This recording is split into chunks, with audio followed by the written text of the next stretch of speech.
오히려의 시대정신이 필요한 세대라는 제목 가지고 같이 말씀을 나누겠습니다. 오히려의 시대정신이 필요한 세대.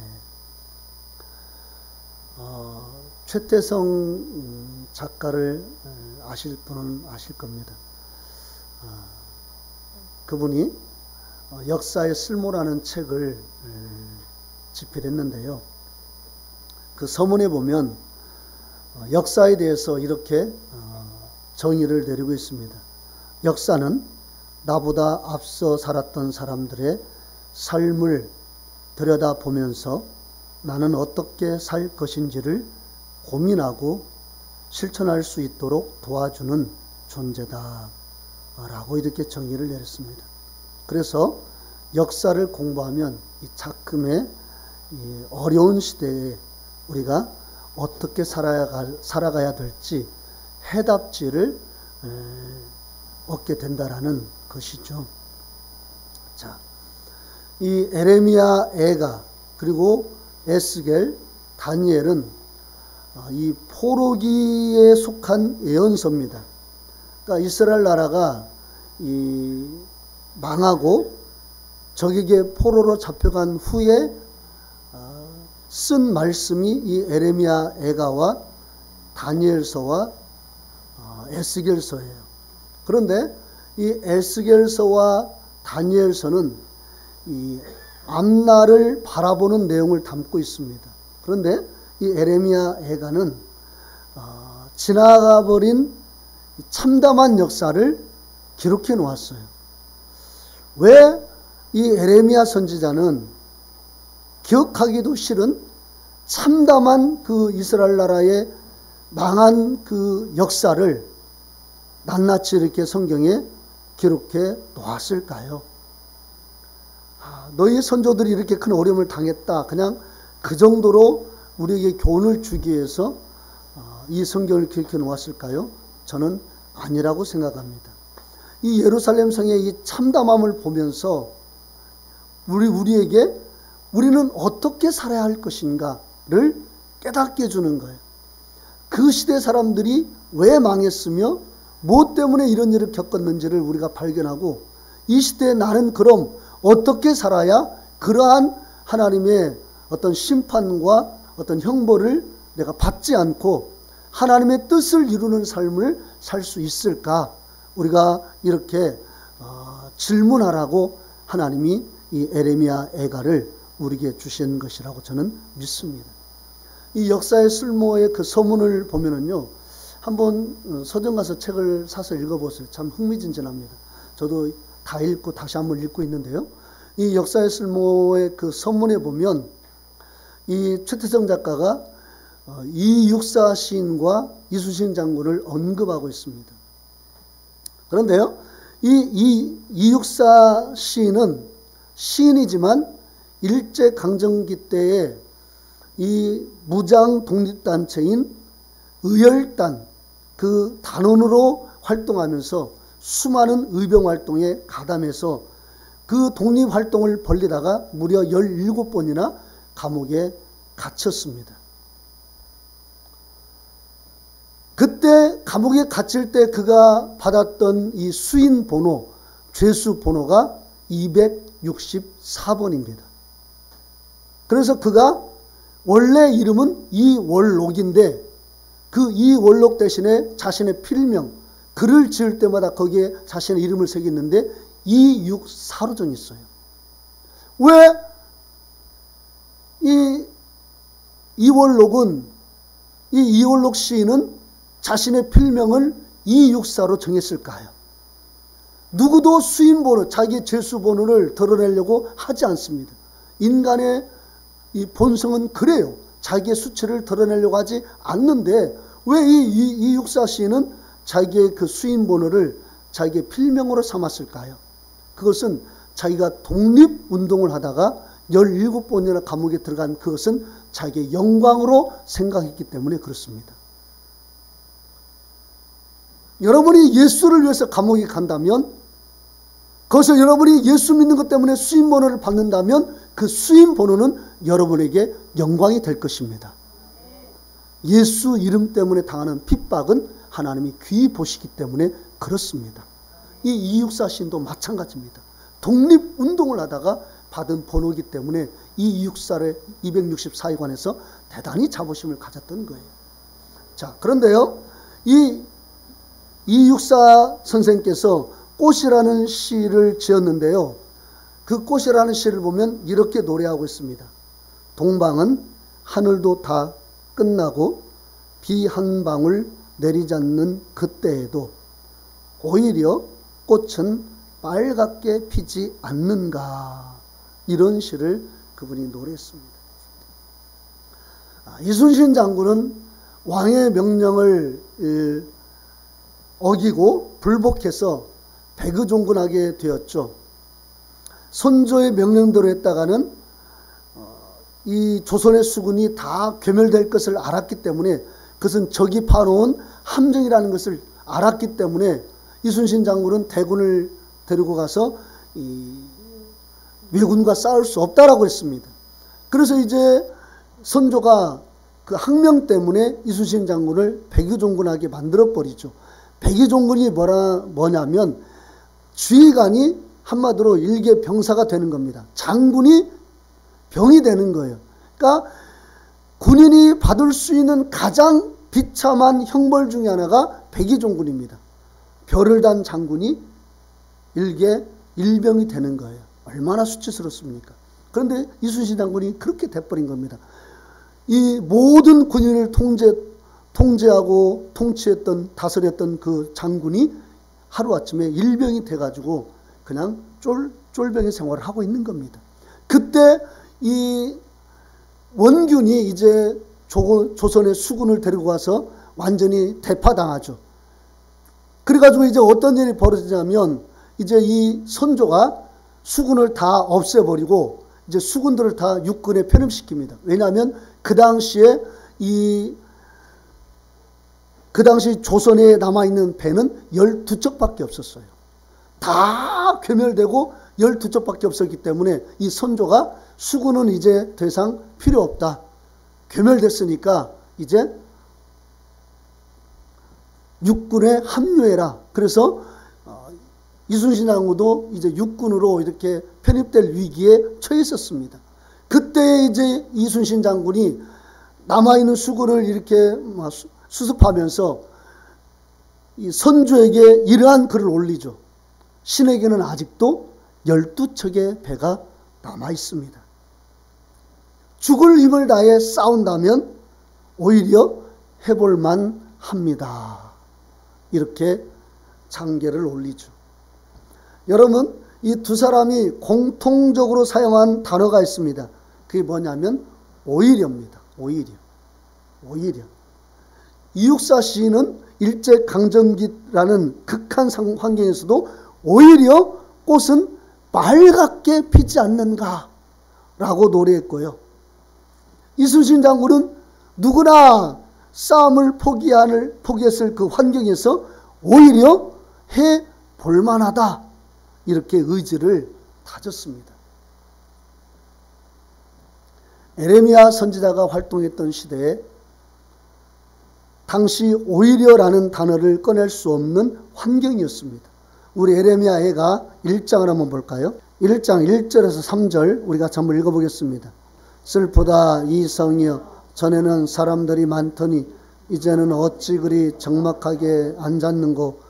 전에는 열국 중에 크던 자가 이제는 과부같이 되었고, 전에는 열방 중에 공주였던 자가 이제는 강제 노동을 하는 자가 되었도다. 예, 여기 보니까 슬프다 이 성이여, 예루살렘 성을 말씀하고 있죠. 전에는 사람들이 어땠어요? 많더니, 많았어요. 그런데 이제는 어찌 그리 적막하게 앉았는고. 또 전에는 열국 중에 크던 자가 이제는 과부같이 되었고, 전에는 열방 중에 공주였던 자가 이제는 강제노동을 하는 자가 되었도다. 전에는 사람들이 많았고, 전에는 열국 중에 크던 자였고, 전에는 열방 중에 공주였던 그들이 이제는 적막하게 되었고, 이제는 과부같이 되었고, 이제는 강제 노동을 하는 자가 되었다. 좀 슬픔을 노래하고 있는 거예요. 2절 3절 보면은요, 읽어봅시다. 시작. 밤에는 슬프니 눈물이 뺨에 흐르며 사랑하던 자들 중에 그에게 위로하는 자가 없고 친구들도 다 배반하여 원수들이 되었도다. 유다는 환난과 많은 고난 가운데서 사로잡혀 갔도다. 그가 열국 가운데 거주하면서 쉴 곳을 얻지 못하며 그를 핍박하는 모든 자들이 궁지에서 그를 뒤따라 잡았도다. 예.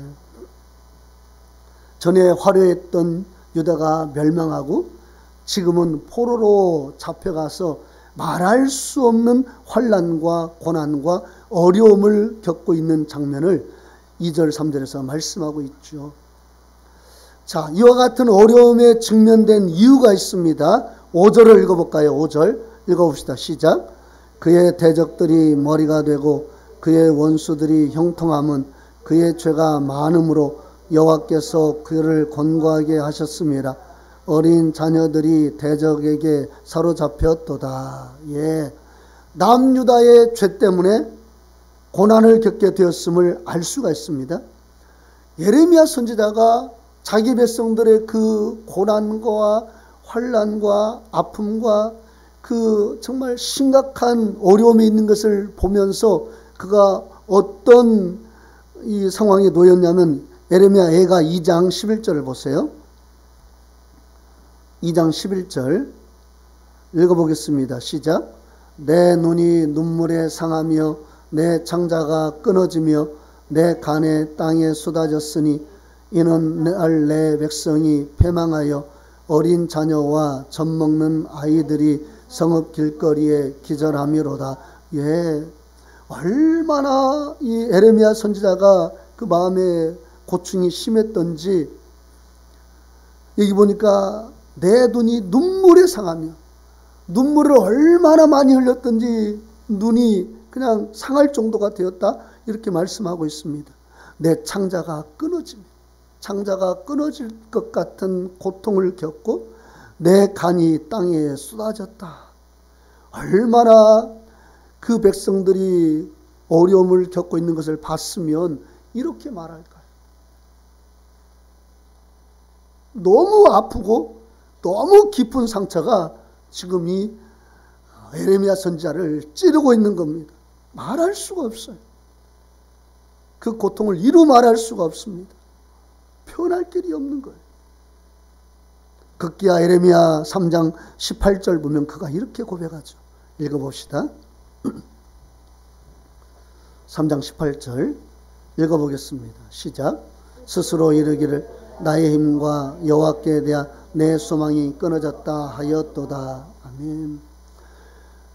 스스로 이르기를 나의 힘과 여호와께 대한 내 소망이 끊어졌다. 여러분, 이런 상황에서 오히려라는 단어를 입으로 낼 수 있을까요? 그 어디를 봐도 희망이 보이지가 않습니다. 백성을 봐도 희망이 보이지 않고, 상황을 봐도 희망이 보이지 않고, 자기 자신을 봐도 희망이 보이지 않고, 오죽하면 하나님께 대한 소망마저 끊어졌다라고 이 예레미야 선지자가 지금 고백하고 있는 거예요. 이런 상황에서 우리 오히려를 노래할 수 있을까요? 이 정도의 처참한 환경에 처했다면 어디서 우리가 오히려라는 그 말을 꺼낼 수가 있을까요? 그런데요, 예레미야가 3장 20절 21절에서 이렇게 고백하고 있습니다. 내 마음이 그것을 기억하고 내가 낙심이 되오나 이것을 내가 내 마음에 담아 두었더니 그것이 오히려 나의 소망이 되었사오면. 아멘.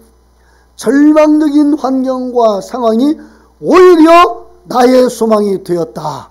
오히려 나의 소망이 되었다. 이렇게 선지자는 고백하고 있습니다.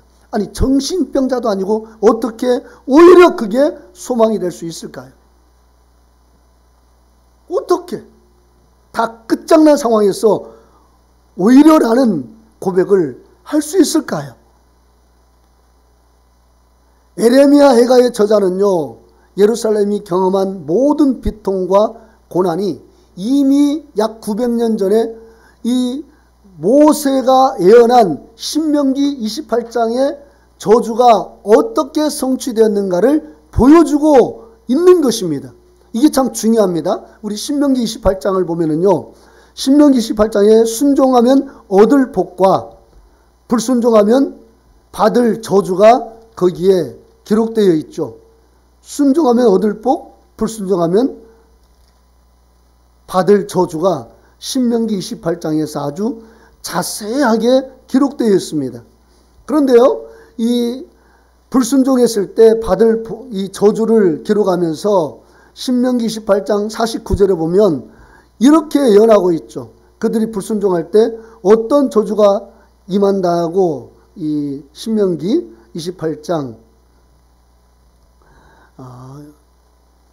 49절, 신명기 18장 49절 봅시다. 시작.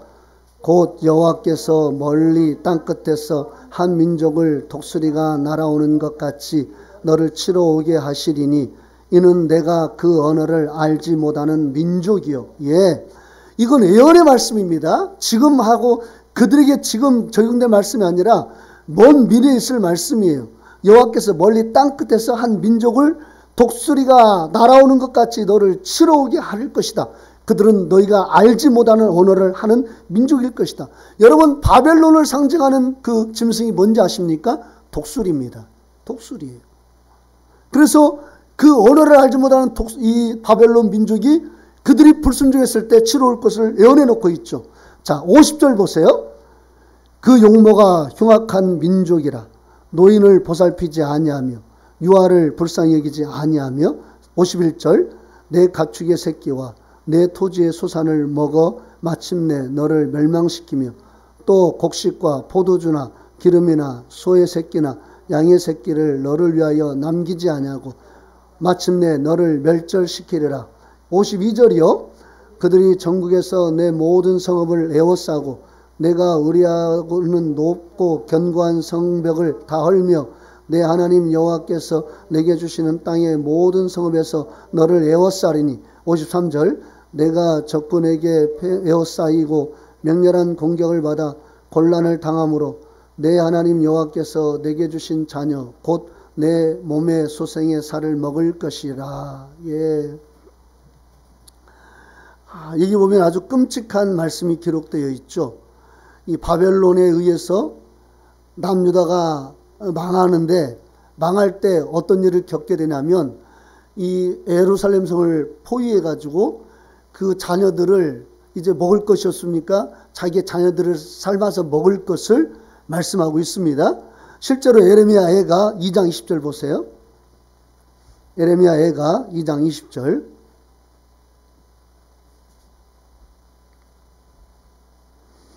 예레미야 애가 2장 20절 보겠습니다. 읽어봅시다. 시작. 여호와여 보시옵소서 주께서 누구에게 이같이 행하셨는지요. 여인들이 어찌 자기 열매 곧 그들이 낳은 아이들을 먹어오며 제사장들과 선지자들이 어찌 주의 성소에서 죽임을 당하리오리까. 예, 이제 바벨론이 침공하여서 유다의 다른 성읍들을 차례차례 무너뜨렸습니다. 최후의 예루살렘 성만 남게 되었습니다. 그래서 다른 사람들이 이제 다른 지역에 살았던 사람들이 그 성읍들이 무너질 때 다 어디로 피하냐면 예루살렘 성으로 피하는 거예요. 그런데 이제 적들이 에워싸니까 어떻게 합니까? 먹을 것이 없잖아요. 그러니까 자기 자식을 삶아서 그것을 먹는 거예요.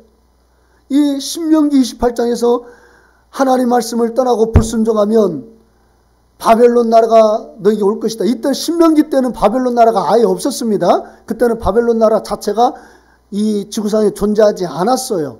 나중에 나오게 되었죠. 그런데 그 바벨론 나라가 나올 것을 예언하고 그 나라가 와서 그들을 포로로 잡아가기 전에 그 땅을 포위하고 에워쌀 때에 먹을 것이 없어서 성에서 사람들이 자기 자식을 잡아먹을 것을 이렇게 예언해 놓았는데 에레미야 애가 보니까 실제로 이스라엘 백성들이 바벨론에 의해서 포로로 잡혀가기 전에 예루살렘 성전이 꽁꽁 에워싸였을 때에 먹을 것이 없어서 자기 자녀를 먹은 것을 우리가 이 본문을 통해서 알 수가 있습니다. 그런데 이 언약이 정확히 그렇게 신명기 언약이 900년 후에 이루어졌는데 이 사실이 선지자에게 오히려 희망이 되었다 이렇게 말씀해요. 우리 본문 다시 한번 읽어봅시다. 3장 20절 21절 19절부터 21절까지 읽어볼까요? 시작. 내 고초와 재난 곧 쑥과 담즙을 기억하소서. 내 마음이 그것을 기억하고 내가 낙심되오나 이것을 내가 내 마음에 담아두었더니 그것이 오히려 나의 소망이 되었사오니 어떻게 그게 오히려 소망이 될 수 있냔 말이에요. 절망과 낙담의 환경이 소망이 될 수 있습니까? 오히려라는 그 단어가 나올 수 있습니까? 여러분 이 신명기 말씀 우리가 좀 묵상할 필요성이 있어요. 이 신명기 말씀은 언약의 말씀입니다. 그러니까 언약의 불순종에서 당하는 고난이에요. 불순종의 결과인 것입니다. 언약을 어겼기 때문에 당하는 고난이에요. 이것 때문에 소망이 있는 거예요. 이게 소망이 될 수 있는 겁니다. 왜냐하면 불순종은 심판이지만 걷고 말하면 순종은 회개는 복이기 때문에 그래요. 그래서 이게 언약이기 때문에 소망이 있는 것입니다. 자, 신명기 30장 보세요. 신명기 30장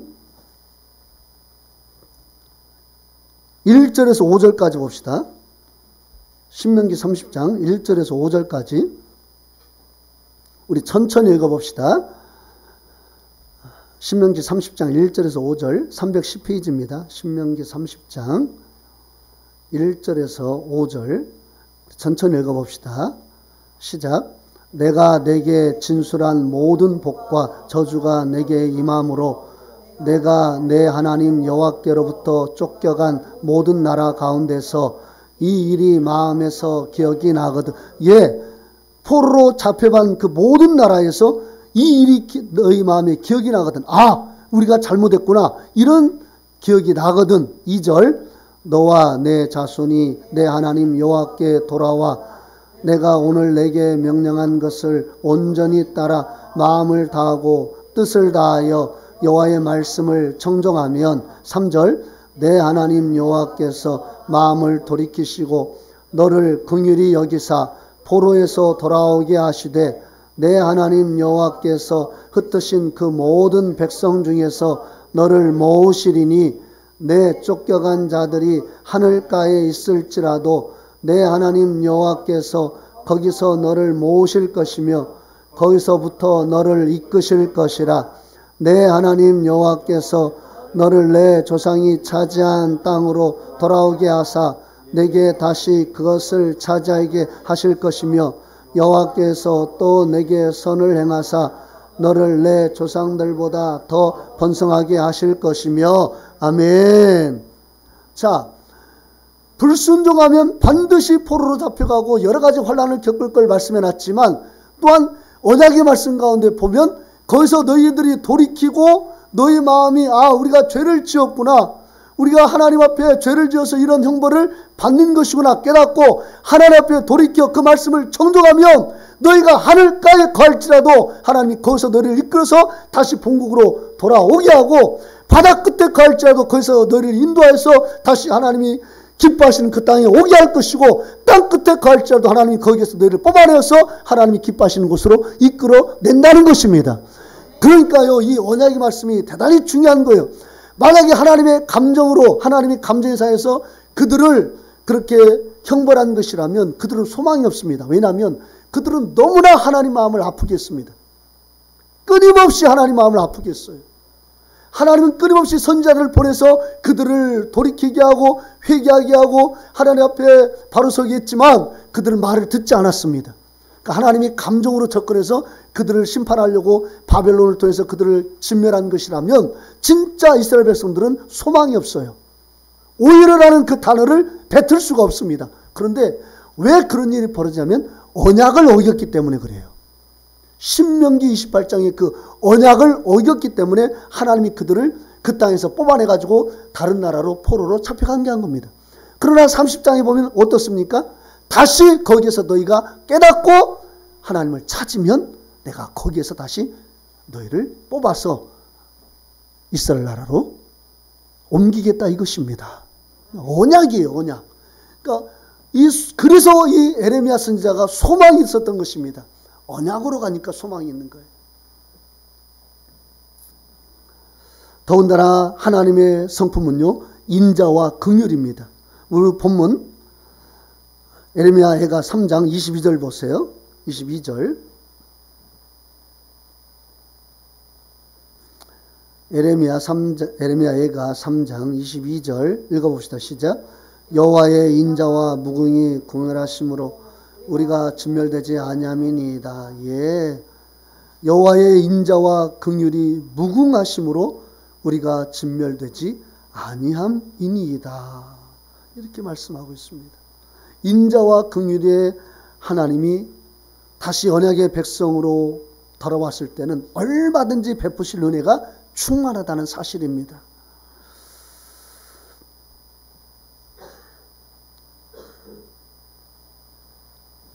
에레미야 선지자는 그것을 알았어요.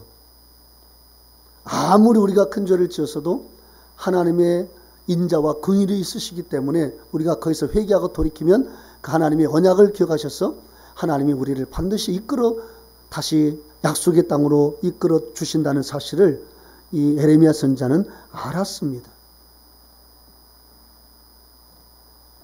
23절 보면은요, 한번 읽어볼까? 23절 읽어봅시다. 시작. 이것들이 아침마다 새로우니 주의 성실하심이 크시도소이다. 아멘. 이 인자와 긍휼의 은혜가 아침마다 새롭다는 것입니다. 주의 성실하심이 크다는 거예요. 이 아침마다 새롭게 주의 인자와 긍휼로 당신의 백성들을 이끄시는 하나님을 묵상할 때에 오히려 소망이 있었던 것입니다. 사랑하는 성도 여러분, 우리가요 매일매일마다 우리는 새로운 그 하나님의 인자와 긍휼의 은총을 누리고 있습니다. 우리가 오늘 노래했죠. 은혜라는 노래. 내가 누려왔던 모든 것들이, 내가 지나왔던 모든 시간이, 내가 걸어왔던 모든 순간이 당연한 것이 아니라 은혜였다. 이건 하나님이 아침마다 나에게 주신 은혜가 있기 때문에 이러한 고백을 할 수가 있는 겁니다. 아침마다 새로운 은혜예요.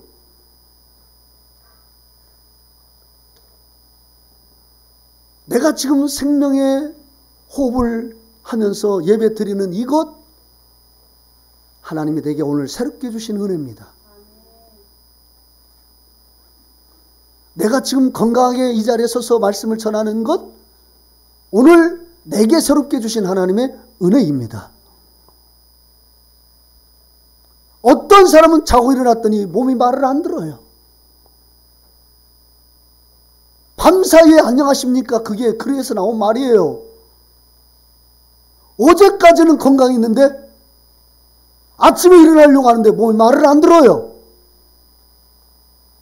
제가 그것을 경험했잖아요. 이석증이 저에게 찾아왔을 때 아침에 갑자기 머리가 핑 도는데 걷잡을 수가 없어요. 완전히 그냥 막 도는 건.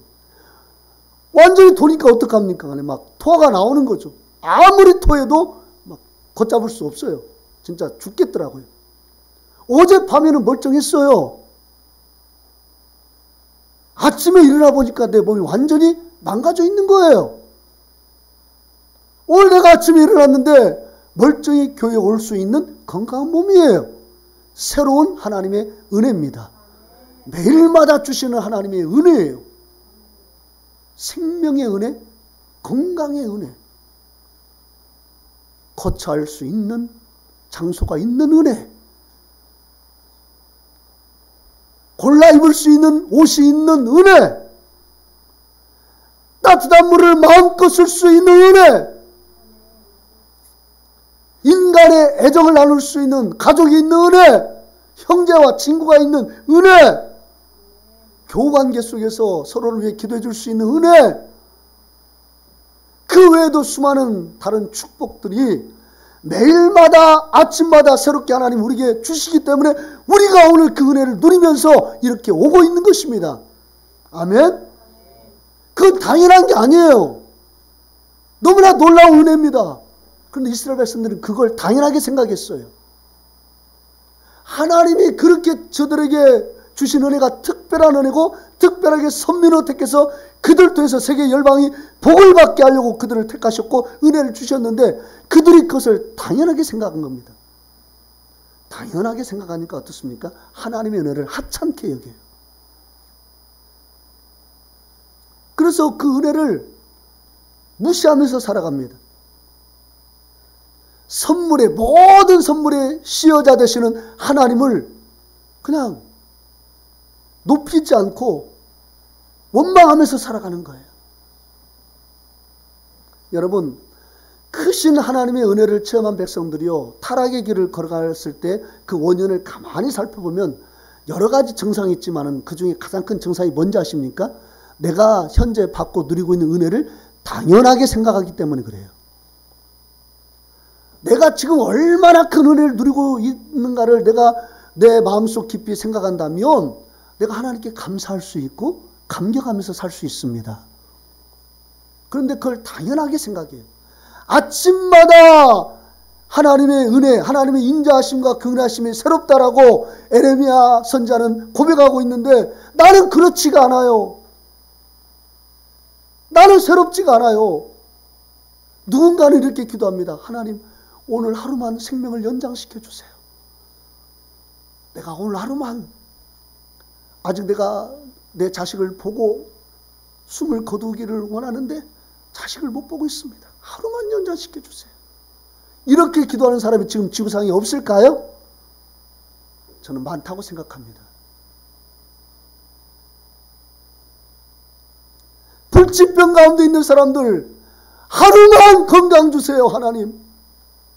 하루만 건강하면 제가 소원이 없겠습니다. 이렇게 고백하는 사람 없을까요? 그런데 오히려 진짜 어려움에 처한 사람들은요, 아침마다 새로운 은혜를 고백하는 사람들이 오히려 많아요. 그런데 오히려 건강한 우리는 그러지 못할 때가 있어요. 여러분, 이스라엘 백성들이요, 그들에게 하나님의 은혜는 아침마다 새로운 은혜였습니다. 인자와 긍휼이 아침마다 새로워요. 그런데 그들이 그것을 당연하게 여기니까 결국 그들이 타락하게 되었고 하나님의 심판을 받게 되었습니다. 그런데요, 놀라운 것은 선지자가 그런데도 오히려가 있대요. 오히려. 비록 하나님의 언약을 어겨서 아침마다 새로운 은혜를 망각해서 그렇게 그들이 타락했지만 오히려 그게 소망이 있으면 다시 언약 안으로 들어가면 하나님의 주실 복이 크다는 것입니다. 아멘. 우리에게 오히려가 있습니다. 회의하고 돌이키면 얼마든지 하나님 우리에게 부어주실 은혜가 넘쳐나요. 본문 24절 읽어볼까요? 24절 읽어보겠습니다. 시작. 내 심령에 이르기를 여호와는 나의 기업이시니 그러므로 내가 그를 바라리라 하도다. 아멘. 우리의 기업이 누굽니까? 우리의 하나님 예수 그리스도. 아멘. 그분이 우리의 기업입니다. 그러므로 우리가 회개하고 돌아오면 우리의 기업 되신 하나님이 우리를 이기게 하시고 우리로 승리케 하시고 우리로 만족케 하시고 우리를 풍성케 하시고 우리에게 주실 복과 은혜가 넘친다는 사실을 기억하시기를 바라겠습니다. 오히려가 있어요. 반드시 오히려가 있습니다. 내가 아무리 죄를 짓고 내가 아무리 하나님의 그 은혜를 망각하고 떠난다 할지라도 오히려가 있습니다. 오히려. 언약 안에 다시 돌아오면 얼마든지 회복되고 새로워지고 잘되고 형통하고 주의 은혜를 누리는 오히려의 은혜가 있다는 사실을 기억하십시오. 그러므로 여러분, 우리가 아무리 절망적인 상황이 온다 할지라도 우리가 본문 3장 18절에 머물지 않기를 원합니다. 18절 다시 한번 읽어봅시다. 시작. 스스로 이르기를 나의 힘과 여호와께 대한 내 소망이 끊어졌다 하였도다. 노멘! 우리가 이런 생각이 들 때에도 나를 봐도 소망이 없어요. 내 힘과 나의 힘과 나를 봐도 소망이 없어요. 또 하나님께 대한 소망도 끊어졌다고 생각되는 그때에도 우리가 18절에 머물지 않고 21절로 오기를 소망합니다. 아멘.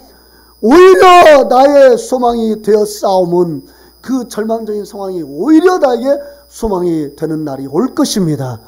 그러므로 우리가 언약 안에 들어가면, 언약 안에서 내가 회개하고 돌아서면 하나님을 기다리십시오. 26절에 사람이 여호와의 구원을 바라고 잠잠히 기다림이 좋도다. 기다리십시오. 하나님 여러분을 회복시키시고 온전케 하시고 여러분에게 새 힘을 주실 것입니다.